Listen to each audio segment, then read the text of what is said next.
मोहम्मद सल्लल्लाहु अलैहि वसल्लम ने हदीस में कहा कि मुझे हिंद से ठंडी हवाएं आती हैं। ये पागल लश्कर तैयबा जो गज़वा हिंद की हदीस वेबसाइट पर डालते हैं, ये जाहिल अपनी दुकान चला रहे हैं। गज़वा हिंद के बारे में जो हदीस है वो सुनन निसाई जिल्द नंबर 4 हदीस नंबर 3177 3177, जिसमें नबी सल्लल्लाहु अलैहि वसल्लम ने फरमाया मेरी उम्मत के दो जमात है, दो ग्रोह हैं जिसे जहन्नम की आग हरगिज नहीं छुएगी। एक वो जो हिंदुस्तान का गज़वा में शामिल होगा और दूसरा जो ईसा इब्ने मरियम जब आएंगे उनके साथ शामिल हो जाएंगे। नबी सल्लल्लाहु अलैहि वसल्लम फरमाते हैं गज़वा हिंद के बारे में जो हदीस है, अबू हुरैरा रज़ी अल्लाह ताला अन्हु फरमाते हैं ये हदीस, ये गज़वा मुकम्मल हो चुका। ये लश्कर तैयबा वाले जो बड़ी फिक्र हम हिंदुस्तान के मुसलमानों की कर रहे हैं, पहले उनको अपने मुल्क पाकिस्तान को सुधारो बोलो, जहां पाकी के सिवा बाकी सब कुछ है। हमारी फिक्र करना छोड़ दो बोलो उनको। और जो कश्मीर के बारे में नारे लगा रहे हैं, ये सिर्फ सियासत है। कश्मीर के मुसलमान हमारे हिंदुस्तान को छोड़कर जाएंगे तो उन मुसलमानों का नुकसान ज्यादा है फायदे से ज्यादा। कहां जाएंगे? पाकिस्तान के पास। बना सो मुल्क आज तक नहीं संभाल ले।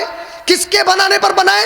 एक ऐसा जिना जिसका सुन्नी जमात से ताल्लुक नहीं, दीन से ताल्लुक नहीं, इस्माइली शिया के नाम पर बनाए।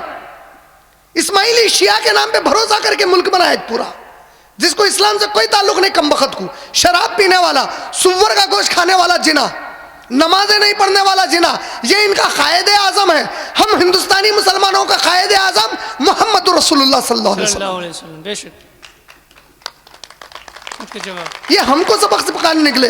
ये हदीस डालता है कश्मीर को अलग करने। हमारे कश्मीरी भाइयों को बाज़ औक़ात अक्ल नहीं आती। कहां जाते रहे अलग हो गए? पाकिस्तान में जाते, जिसकी खुद की हालत खुद के पैर पे ठहरा हुआ नहीं है। तुम खुद अकेले आजाद हो जाते, चाइना चबा के खा जाता तुम्हारे को। तुम बचे हुए हमारे आजाद हिंदुस्तान में रह के माशाल्लाह। खामखा के वहां पे एक लफड़ा कर रहे हैं। मैं कोई सियासत के तौर पे नहीं बोल रहा हूं। मेरे एक मुसलमान भाई का खून जाना, इसकी अहमियत जानते हैं आप क्या है? इज्जत की मुसलमान की अहमियत जानते हैं? अब्दुल्ला इब्ने मसूद के साथ तवाफ कर रहे हैं अल्लाह के नबी सल्लल्लाहु अलैहि वसल्लम, आखिरी तवाफ काबे का। अब्दुल्ला इब्ने मसूद से पूछते हैं कि अब्दुल्ला इब्ने मसूद, इस जमीन पर सबसे इज्जत वाली चीज क्या है? अब्दुल्ला इब्ने मसूद कहते हैं अल्लाह के रसूल, ये अल्लाह का घर काबतुल्लाह है। अल्लाह के नबी काबे के सहन में तवाफ करते वक्त कहते हैं उस रब्बे काबा की कसम है, मेरे उम्मती की इज्जत इस काबे से बढ़कर है। इब्ने माजा जिल्द नंबर 3 हदीस नंबर 2274, जिसने सूद का मामला किया उसे 70 दर्जात में गुनाह दिया जाएगा। कितने दर्जात में? सबसे छोटा सगी मां से जिना, सगी मां से जिना सबसे छोटा। सहाबा ने कहा या रसूल अल्लाह, सबसे छोटा गुनाह खुद इतना बड़ा है तो 70 में सबसे बड़ा क्या है? मेरे मुसलमान उम्मती की इज्जत उछालना। बोले अल्लाह महफूज रखे। अल्लाह के नबी सल्लल्लाहु अलैहि वसल्लम फरमा रहे हैं कि अल्लाह की नजर में मां के साथ 70 बार जिना करे तो जो गुनाह है वो सिर्फ एक मुसलमान भाई या बहन की इज्जत उछाले तो उतना गुनाह है। ये उम्मत की अहमियत है मेरे भाई। हम पूरे जब तक मुत्तहिद नहीं होंगे हालात नहीं बदलने वाले। आप जानते हैं जमीन में जितनी बदअमनी है उसकी जिम्मेदार अल्लाह की किताब ने किसको ठहराया? सूरह अनफाल सूरह नंबर 8 की आयत नंबर 73 में अल्लाह कहते हैं कि ये जो गैर मुस्लिम है ये आपस में एक दूसरे के दोस्त हैं। जब तक तुम इनकी तरह एक दूसरे के दोस्त नहीं बनते जमीन पर बहुत बड़ा फितना और फसाद होगा। बोले हम जिम्मेदार हैं पूरी गड़बड़ के जमीन के ऊपर। तो इन हालात में उस एक बात को भूल जाओ। रहा इस्लाम कैसे आया? सबसे पहले मुसलमान जो हिंदुस्तान पर आए वो उमर इब्ने खत्ताब रजी अल्लाह तआला अन्हु की खिलाफत के दौर में 637 ईस्वी में बॉम्बे के थाने के इलाके पर आए।